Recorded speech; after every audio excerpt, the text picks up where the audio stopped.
बिस्मिल्लाहिर्रहमानिर्रहीम। Welcome dear students. आज का हमारा टॉपिक है डीएनए यानी कि deoxy ribo nucleic acid. Last video के अंदर हमने जर्नल न्यूक्लिक एसिड के बारे में बात की थी। अगर आप इस टॉपिक को अच्छे से समझना चाहते हैं तो उस वीडियो को ज़रूर देखें, उसका लिंक आपको नीचे डिस्क्रिप्शन में मिल जाएगा। तो स्टार्ट करते हैं। डीएनए बेसिकली क्या है? Polymer of deoxy ribo nucleotide. Deoxy ribo nucleotide के बहुत से यूनिट आपस में मिलते हैं तो वो क्या बनाते हैं? डीएनए। अब हम देखते हैं कि डीऑक्सी राइबो न्यूक्लियोटाइड क्या चीज़ है। राइबो कोई भी न्यूक्लियोटाइड है उसमें 3 हिस्से होते हैं, नाइट्रोजन बेस, पेंटोज शुगर और फॉस्फेट ग्रुप। तो डीऑक्सी का मतलब है कि इसके अंदर जो पेंटोज शुगर है वो कौन सी है? वो डीऑक्सी राइबोज है। डीऑक्सी राइबोज शुगर कौन सी होती है? जिसके कार्बन नंबर 2 से ऑक्सीजन को अगर रिमूव कर दिया जाए, ऑक्सीजन हट जाए, तो उसको हम कहेंगे डीऑक्सी राइबोज। तो इससे जो न्यूक्लियोटाइड बनेगा वो कौन सा होगा? Deoxy ribo nucleotide. नेक्स्ट है कि डीएनए क्या है? डीएनए एक हेरिडिटरी मटेरियल है, यानी कि विरासती मादा है। हेरिडिटरी मटेरियल वो है कि वो चीज़ जो वालिदैन से ऑस्प्रिंग यानी कि औलाद के अंदर मुंतकिल हो जाए उसको हम विरासती मादा बोलते हैं। अब जो भी खसूसियात वालिदैन से औलाद में मुंतकिल होती हैं, उनकी डिफरेंट खसूसियात वो असल में किस वजह से होती हैं कि उनका डीएनए नीचे औलाद में ट्रांसफ़र होता है, जिसकी वजह से वो वाली खसूसियात आगे ट्रांसफ़र होती हैं। अब कोई भी खसूसियत है, चाहे वो किसी भी जानदार की है, चाहे वो एक सेल की है, तो उन सारे खसूसियात को कंट्रोल कौन करता है? डीएनए। मतलब हमारे जिस्म के अंदर मुख्तलिफ तरह के सेल होते हैं, हर सेल की डिफरेंट प्रॉपर्टीज़ हैं, डिफरेंट एक्टिविटीज़ हैं।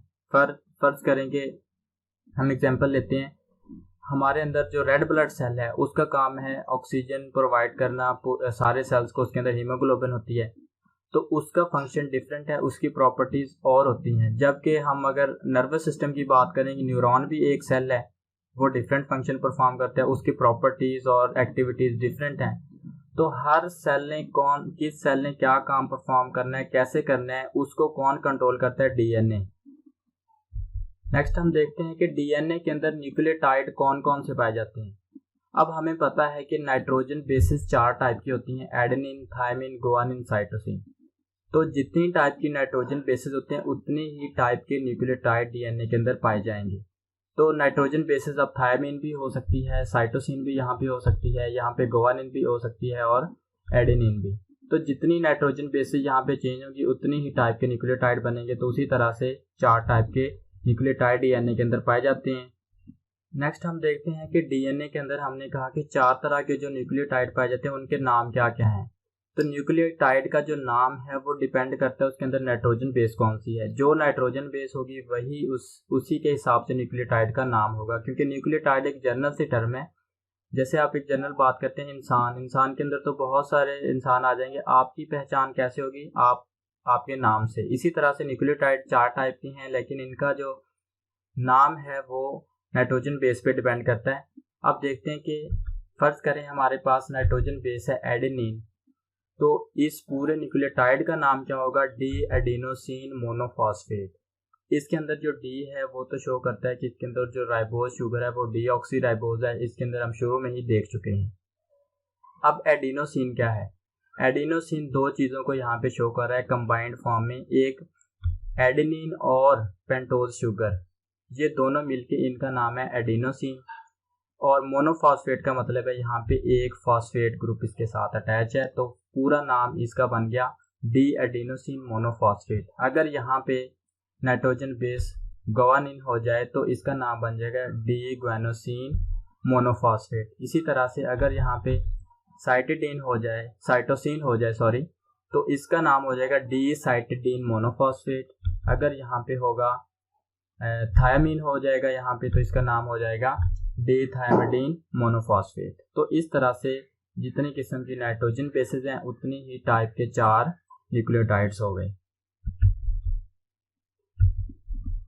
अब हमने शुरू में देखा था कि डीएनए जो है उसको हम कह रहे हैं कि वो पॉलीमर है न्यूक्लियोटाइड का। कौन से? डीऑक्सी राइबो न्यूक्लियोटाइड का। तो अब हम देखेंगे कि जो न्यूक्लियोटाइड हैं वो आपस में जुड़े होते हैं, तो वो कंप्लीट एक पूरी चेन बना देंगे जिसको पॉलीन्यूक्लियोटाइड चेन कहेंगे। लेकिन वो जुड़ते कैसे हैं? अब हमने ये देखना है कि उनकी आपस में वो जो चेन है वो बनती कैसे है। सपोज के ये हमारे पास दो न्यूक्लियोटाइड हैं, ये कैसे आपस में बाइंड होंगे और कैसे पॉलीपेप्टाइड चेन बनाएंगे। तो ये जो दो न्यूक्लियोटाइड हैं, ये आपस में जिस बॉन्ड के थ्रू जुड़ते हैं उस बॉन्ड को कहते हैं फॉस्फोडाइएस्टर बॉन्ड। तो ये दो इस तरह से जुड़ेंगे, फिर थर्ड जुड़ेगा, इस तरह से एक पूरी पॉलीन्यूक्लियोटाइड की चेन बन जाएगी। अब हम देखते हैं कि फॉस्फोडाइएस्टर बॉन्ड क्या है। तो हमारे पास यहाँ पे दो न्यूक्लियोटाइड हैं सामने।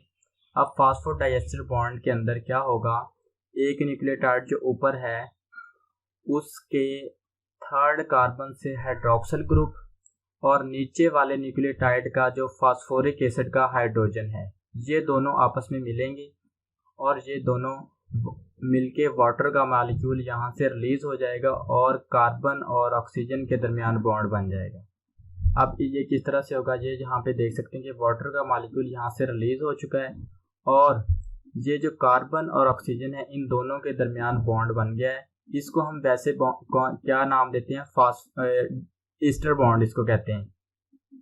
अब क्योंकि ये जो फास्फोरिक एसिड है नीचे भी इसने कार्बन और ऑक्सीजन के दरमियान बॉन्ड बनाया है, ऊपर भी, तो इसने एक एस्टर बॉन्ड ऊपर बनाया है, एक नीचे बनाया है, दरमियान में फास्फोरिक एसिड है, फॉस्फेट ग्रुप है। तो दो बॉन्ड है एस्टर के, तो इसको हम कहेंगे डाई एस्टर, दरमियान में फास्फोरस है, तो इस पूरे बॉन्ड को हम कह देंगे फास्फोडाइएस्टर बॉन्ड। तो इस तरह से ये दो जैसे न्यूक्लियोटाइड जुड़े हैं, फिर थर्ड जुड़ेगा, फोर्थ जुड़ेगा, इस तरह से एक पॉलीन्यूक्लियोटाइड चेन बनेगी। तो ये जो हमारे पास सामने शो हो रहा है इसको हम कहेंगे ये एक डाई न्यूक्लियोटाइड है, क्योंकि इसके अंदर दो न्यूक्लियोटाइड जुड़े हैं। और इसकी सबसे बड़ी एग्जांपल जो आप पढ़ते आ रहे हैं अब तक, एक एब्रीविएशन पढ़ते हैं NAD, तो फुल फॉर्म है इसकी nicotine amide adenine di nucleotide. वो असल में दो न्यूक्लियोटाइड से मिलकर बना होता है, जो डिफरेंट रिएक्शन के अंदर यूज होता है, रेस्पिरेशन के अंदर भी यूज होता है, फोटोसिंथेसिस के अंदर भी ये NADH यूज हो रहा होता है। तो इसकी रिड्यूस फॉर्म NADH होता है और इसकी ऑक्सीडाइज फॉर्म जो है वो उसको NAD बोलते हैं। तो ये इस तरह से एक डाई न्यूक्लियोटाइड बनता है। डाई न्यूक्लियोटाइड से इस तरह से तीसरा न्यूक्लियोटाइड अटैच होगा और पॉलीन्यूक्लियोटाइड चेन बन जाएगी। नेक्स्ट है रेशियो ऑफ नाइट्रोजन बेसिस।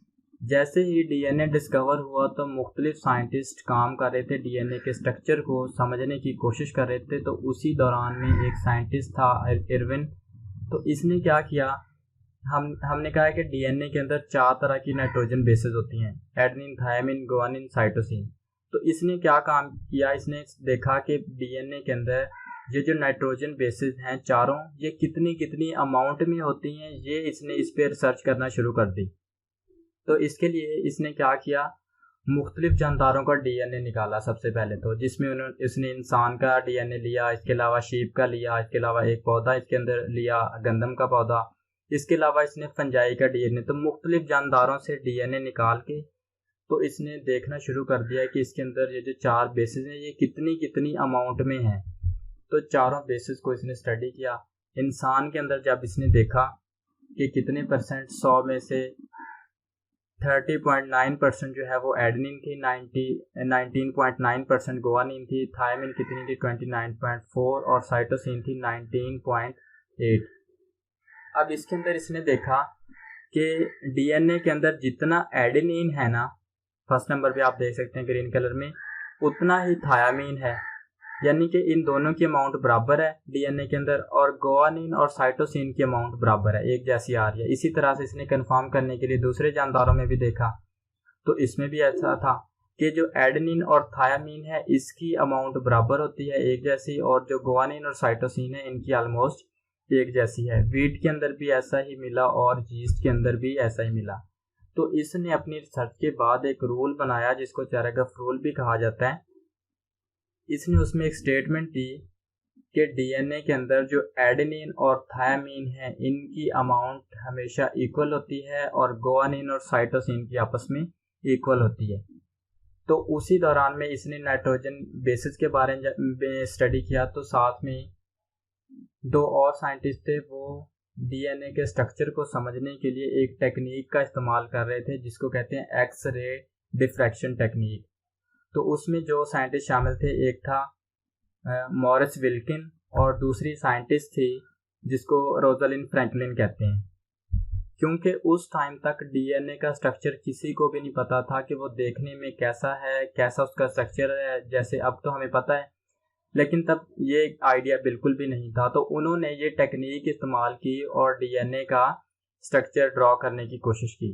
तो एक्सरे डिफ्रैक्शन टेक्निक में होता क्या है बेसिकली कि आप जिस चीज़ का स्ट्रक्चर ड्रॉ करना चाहते हैं, उसका स्ट्रक्चर देखना चाहते हैं, जैसे हम लाइट के आगे खड़े होते हैं तो हमारा साया बन जाता है, उससे आइडिया हो जाता है कि इस इंसान की, इस चीज़ की शेप ऐसी है। तो एक्स रे डिफ्रैक्शन टेक्निक में क्या होता है कि कोई भी ऑब्जेक्ट है, फर्ज करें वो डीएनए है, उस पे से एक्स रेज की शुआएं उस पर गुजारी जाएंगी। तो कुछ उसके साइड से गुजर जाएंगी, कुछ उससे टकरा के डिफ्रैक्ट हो जाएंगी। तो उस चीज़ का जो इमेज है, यानी कि डीएनए का इमेज जो है, सामने एक फिल्म रखी जाती है, समझ लें कि एक दीवार है, उस पे उसका एक इमेज बन जाता है और देखने में पता चलता है कि डीएनए का स्ट्रक्चर कुछ इस तरह से है। तो इन्होंने ये टेक्निक इस्तेमाल की और डीएनए का स्ट्रक्चर जो है वो मालूम करने का कोशिश की। वैसे इन दोनों की आपस में ज़्यादा बनती नहीं थी, लेकिन एक्सरे डिफ्रैक्शन टेक्निक की जब भी बात आती है तो इन दोनों का नाम जो है वो इकट्ठा लिया जाता है। तो इस टेक्निक के थ्रू डीएनए का जो एक स्ट्रक्चर है वो पता चल भी गया था कि डीएनए डबल चेन से मिलके बना होता है और वो हेलिकल यानी कि स्प्रिंग की शक्ल में होता है। तो उसी दौरान में दो साइंटिस्ट थे, वाटसन और क्रिक, कैम्ब्रिज यूनिवर्सिटी के दो स्टूडेंट थे। इन्होंने क्या किया कि दोनों का डाटा लेके, जैसे पहले इरविन ने कुछ रिसर्च की थी, कुछ डाटा उनसे लिया। इसके अलावा जो पीछे हमने अभी देखा रोज़लिंड फ्रैंकलिन और विल्किन ने जो काम किया था एक्सरे डिफ्रैक्शन, इन दोनों का डाटा कुछ लिया और जल्दी से 1953 के अंदर ना डीएनए का एक मॉडल तैयार करके पेश कर दिया। तो डाटा वैसे उन्होंने रिसर्च पहले की थी, लेकिन इन्होंने उनसे पहले क्या किया, डीएनए का एक मॉडल तैयार कर लिया और उसको पेश कर दिया। अब इन्होंने जो डीएनए का मॉडल बनाया उसके डिफरेंट पॉइंट हैं, जो डिफरेंट इन्होंने बातें की। उसमें सबसे पहला पॉइंट जो उन्होंने दिया कि डीएनए जो है वो दो स्ट्रैंड से मिलके बनता है और वो जो दोनों स्ट्रैंड हैं वो एक दूसरे के ऊपर कॉइल होते हैं एक डबल हेलिक्स की शक्ल में, मतलब कि वो एक स्प्रिंग की शक्ल में एक दूसरे के साथ लिपटे होते हैं और उसके अंदर दो पॉलीपेप्टाइड चेन होती हैं। तो इसको आप सामने डायग्राम के अंदर भी देख सकते हैं कि डीएनए जो है इस तरह से कॉइल्ड होता है और दो पॉलीपेप्टाइड चेन पे मुश्तमिल होता है। इनके मॉडल का जो नेक्स्ट पॉइंट था वो ये था कि डीएनए के अंदर जो दो पॉलीपेप्टाइड के स्ट्रैंड्स होते हैं ये हमेशा एंटी पैरेलल होते हैं, अपोजिट होते हैं। मतलब अगर एक स्टैंड 5 प्राइम टू 3 प्राइम है तो दूसरा जो इसके सामने वाला स्टैंड होगा वो 3 प्राइम टू 5 प्राइम होगा, बिल्कुल अपोजिट होंगे ये स्टैंड। इस स्ट्रक्चर के अंदर ये जो डिजिट यूज हुए हैं 5 और 3, इसका सिंपल मतलब है कि जो नाइट्रोजन बेसिस का कार्बन नंबर 5 है, एक स्टैंड में वो ऊपर की तरफ होगा, जो अपोजिट साइड पे होगा वो उसका कार्बन नंबर ये शो कर रहा है 5 और 3। इसी तरह से दूसरे में 3 वाला जो एंड है वो दूसरे सिरे पे होगा और 5 वाला अपोजिट पे। अब यहाँ पे मैं एक क्वेश्चन पूछूंगा जिसका आंसर जो है वो आप कमेंट सेक्शन में करेंगे देख के कहीं से, कि 5 और 3 तो मैंने बता दिया कि किस चीज़ को शो कर रहे हैं, लेकिन इसके ऊपर जो प्राइम है, जो डैश की लामत एक तरह से कॉमे की तरह आपको नज़र आ रही है, ये क्यों यूज़ होती है, इसका मकसद क्या है यहाँ पे प्राइम लगाने का, तो ये क्यों लगाई गई है, इसका आंसर जो है वो आप नीचे कमेंट सेक्शन में करेंगे। नेक्स्ट पॉइंट के अंदर इन्होंने बताया कि हमने शुरू में बात की थी कि डीएनए के जो दो स्ट्रैंड हैं वो आपस में जुड़े हुए रहते हैं, आपस में उनके दरमियान मतलब कॉइल वो होते हैं एक दूसरे के साथ। अब ये इन्होंने बताया कि वो आपस में जो जुड़े होते हैं वो किस वजह से जुड़े होते हैं, ऐसी क्या चीज़ है जो उन दोनों को आपस में जोड़ के रखती है। तो वो है उनके दरमियान बॉन्डिंग होती है, उनकी नाइट्रोजन बेसिस के दरमियान बॉन्डिंग होती है जिसको हाइड्रोजन बॉन्ड कहा जाता है। तो अब ये बॉन्डिंग जो है ये उनकी नाइट्रोजन बेसिस के दरमियान होगी। उनमें जो एक डीएनए स्ट्रैंड की जो नाइट्रोजन बेसिस हैं वो सामने वाले स्ट्रैंड की जो नाइट्रोजन बेसिस हैं इनके साथ बॉन्ड बनाती हैं और उस बॉन्ड को कहते हैं हाइड्रोजन बॉन्ड। अब हमेशा अगर एक डबल रिंग वाली नाइट्रोजन बेस है तो उसके साथ सामने सिंगल वाली होगी, यानी कि एडेनिन हमेशा थायमिन के साथ बॉन्ड बनाती है और गुआनिन जो है वो हमेशा साइटोसिन के साथ हाइड्रोजन बॉन्ड बनाएगी। अब ये बात इनको कैसे पता चली कि एडेनिन हमेशा थायमिन के साथ ही बनाती है, गुआनिन साइटोसिन के साथ? ये वाली जो चीज़ थी ये इन्होंने एरविन की जो रिसर्च थी उससे ये चीज़ हासिल की, क्योंकि उसने मुख्तलिफ जानदारों का डीएनए हमने अभी देखा लिया था। उसने देखा था कि जानदारों में जितनी एडेनिन है उतनी ही उनके अंदर थायमिन होती है। तो इससे उन्होंने अंदाज़ा कर लिया कि एडेनिन हमेशा थायमिन के साथ बॉन्ड बनाती है और गुआनिन हमेशा साइटोसिन के साथ। नेक्स्ट बताया कि ये जो आपस में बॉन्डिंग होती है ये इनके दरमियान कितने कितने बॉन्ड होते हैं। तो एडेनिन और थायमिन के दरमियान जो भी बॉन्ड होंगे हमेशा वो 2 हाइड्रोजन बॉन्ड होते हैं, जबकि गुआनिन और साइटोसिन के दरमियान कितने हाइड्रोजन बॉन्ड होते हैं? 3। ये इंपॉर्टेंट है, ये आप लोगों ने याद रखनी है कि कौन सी नाइट्रोजन बेस किसके साथ बॉन्ड बनाती है और वो कितने हाइड्रोजन बॉन्ड बनाती है, कौन सा बॉन्ड बनाती है, ये सारी चीज़ें इंपॉर्टेंट है, तो ये आपने याद रखनी है। वाटसन क्रिक मॉडल का जो लास्ट पॉइंट था उसके अंदर उन्होंने ये बताया कि डीएनए के जो दोनों स्ट्रैंड आपस में लिपटे हुए होते हैं, बल खाते हैं, तो हर टर्न के अंदर कितनी नाइट्रोजन बेसेस होती हैं और उसकी लेंथ कितनी होती है। तो ये हमारे पास अगर डीएनए है तो इसके अंदर देखें कि अब मुख्तलिफ टर्न्स हैं, बहुत ज़्यादा टर्न्स होते हैं। अब इसके अंदर एक टर्न है, ये यहाँ से ये वाला जो पोर्शन है हम इसको कह सकते हैं कि ये एक टर्न यानी कि एक बल कंप्लीट हो गया, इसके बाद नया टर्न स्टार्ट हो जाता है।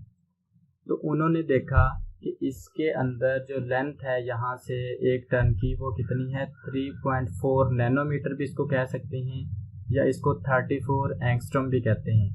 एंगस्ट्रॉम का जो यूनिट है वो 10 की पावर -10 10⁻⁻10 मीटर के बराबर होता है, जबकि नैनोमीटर कितना 10⁻⁹।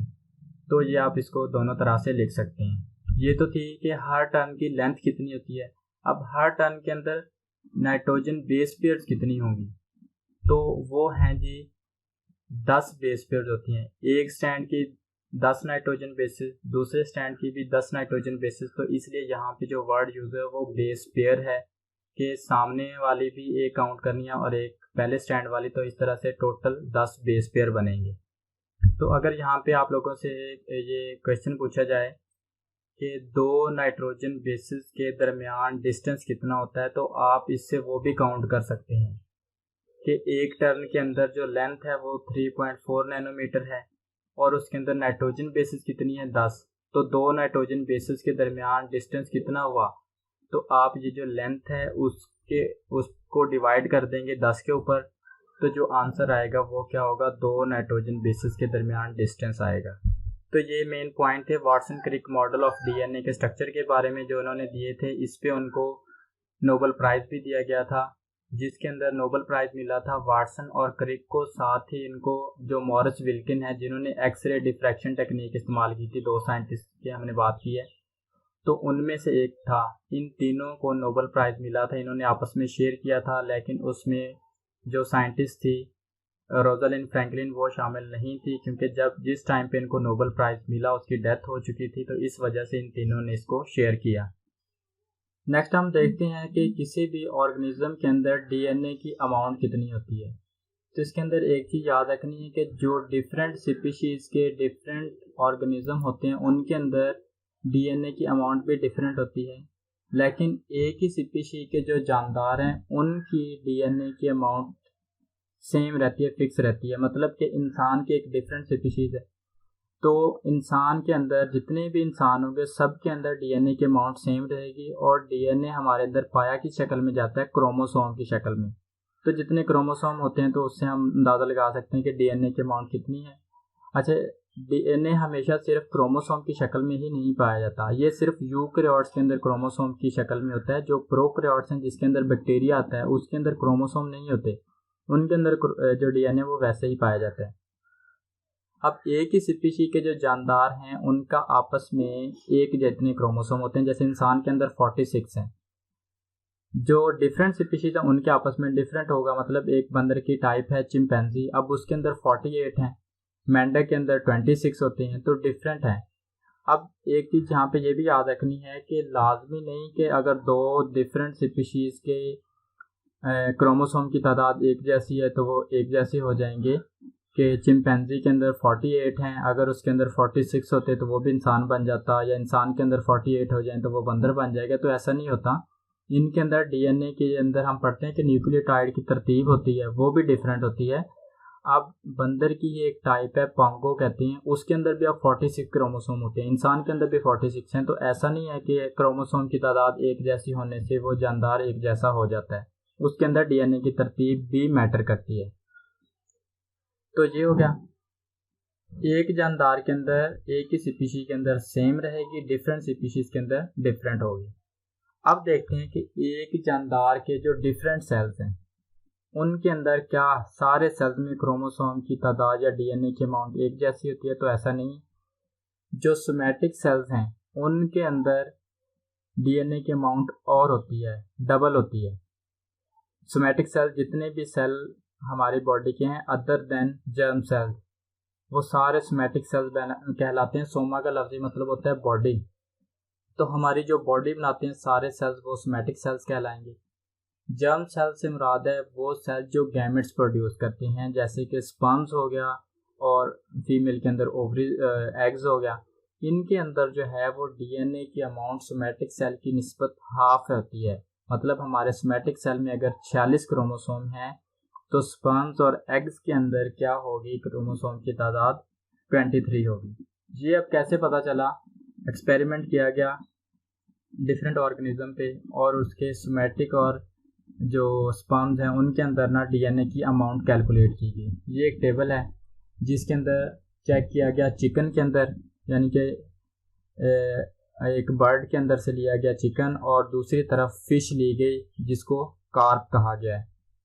तो इनके डिफरेंट सेल्स के अंदर रेड ब्लड सेल के अंदर डीएनए देखा कितना है, लीवर के अंदर देखा, किडनी के अंदर देखा।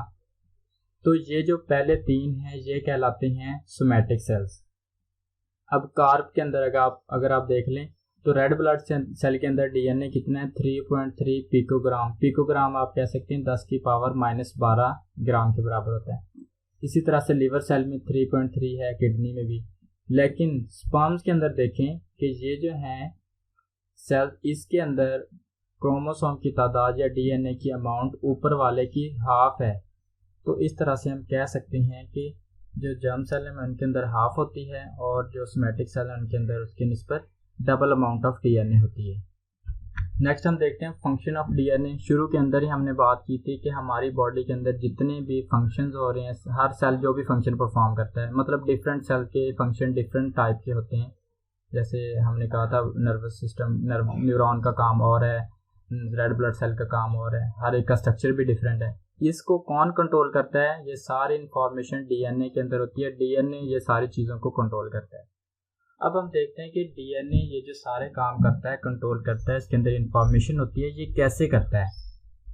तो इसका ये जो काम करने का प्रोसेस है, फंक्शन परफॉर्म कैसे करता है? तो इसमें यहाँ पे हम एग्जांपल लेते हैं एक बैक्टीरिया की, एस्क्रेशिया कोलाई जिसको कहते हैं।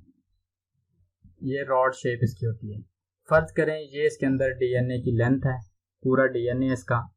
अब इसका डीएनए मुख्तलिफ पोर्शन के अंदर डिवाइडेड होता है, मतलब इसके डिफरेंट टुकड़े, सेगमेंट्स कह सकते हैं, बने होते हैं। इसमें से हर एक टुकड़ा एक जीन कहलाता है।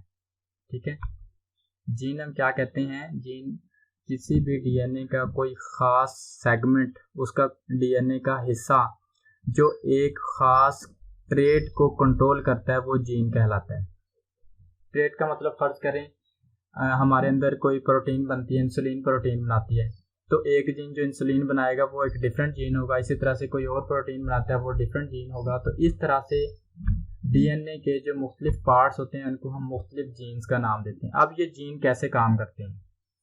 पहले इस जीन से आरएनए बनाया जाता है एक प्रोसेस के थ्रू, जिसको हम कहते हैं ट्रांसक्रिप्शन, और फिर इस आरएनए से प्रोटीन बनाई जाती है, जिस प्रोसेस को कहा जाता है ट्रांसलेशन। तो अब एस्क्रेशिया कोलाई के अंदर क्या होता है? इसके अंदर अगर टोटल डीएनए देखें, इसके डीएनए के अंदर कितनी नाइट्रोजन बेसेस या कितनी न्यूक्लियोटाइड होती हैं? 5 मिलियन, यानी कि 50 लाख। एग्जैक्ट नंबर वैसे है 46,39,221 न्यूक्लियोटाइड, यानी कि बेस पेयर्स। ये उसके टोटल डीएनए की लेंथ है। अब ये जो टोटल डीएनए ये छोटे छोटे टुकड़ों में डिवाइड होता है, जैसे हमने पीछे देखा, हर एक टुकड़ा एक जीन कहलाता है। हर जीन डिफरेंट काम करता है, मतलब एक जीन है और प्रोटीन बना रहा है। तो टोटल प्रोटीन्स इकोलाई के अंदर कितनी है? 4288। ये टोटल प्रोटीन कौन बनाता है? डीएनए। उसके डीएनए के अंदर डिफरेंट जीन्स होती हैं, वो ये प्रोटीन बनाती हैं। जैसे इंसान के अंदर भी हम देखेंगे आगे भी बात की है कि 10,000 टाइप की प्रोटीन होती हैं। तो डीएनए के अंदर जीन होती हैं। जीन पहले ट्रांसक्रिप्शन के थ्रू आरएनए बनता है, फिर ट्रांसलेशन से प्रोटीन बनती है। तो ये एक तरीका है डीएनए के काम करने का। नेक्स्ट हम देख लेते हैं कि सबसे पहले कौन सा माइक्रो ऑर्गेनिज्म था जिसके डीएनए की सीक्वेंस स्टडी की गई और कब वो पब्लिश हुआ। तो वो था हेमोफिलस इन्फ्लुएंजाe।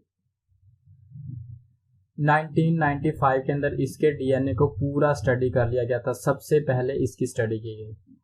सीक्वेंस से मुराद ये है कि इसके पूरे डीएनए का जीनोम का पता चल गया कि इसके अंदर कौन कौन सी नाइट्रोजन बेसेस हैं, क्या क्या उनकी तरतीब है। इसको हम कहते हैं जीनोम। का लफ्जी मतलब होता है एक इंसान का जो टोटल एक सेल के अंदर फर्ज करें 46 क्रोमोसोम है, लेकिन वो 46 जो हैं वो डिप्लॉयड होते हैं। डिप्लॉयड का मतलब होता है वो पेयर की शक्ल में होती हैं। अगर हैप्लॉयड कहें तो उसका हाफ बनेगा 23। अगर हम इंसान के एक सेल से 23 क्रोमोसोम उनका सारे का सारा डीएनए अगर निकाल लें, उसको हम जीनोम का नाम देते हैं। तो जीनोम, अब आपने कमेंट सेक्शन के अंदर ये बताना है कि इंसान के जीनोम को कब स्टडी किया गया। इंसान का जीनोम का जो प्रोजेक्ट था सीक्वेंस करने का, वो कब कंप्लीट हुआ। तो थैंक यू सो मच। अगर आप बायोलॉजी की मज़ीद वीडियोस देखना चाहते हैं तो इस चैनल को सब्सक्राइब ज़रूर कर लें। Thank you so much.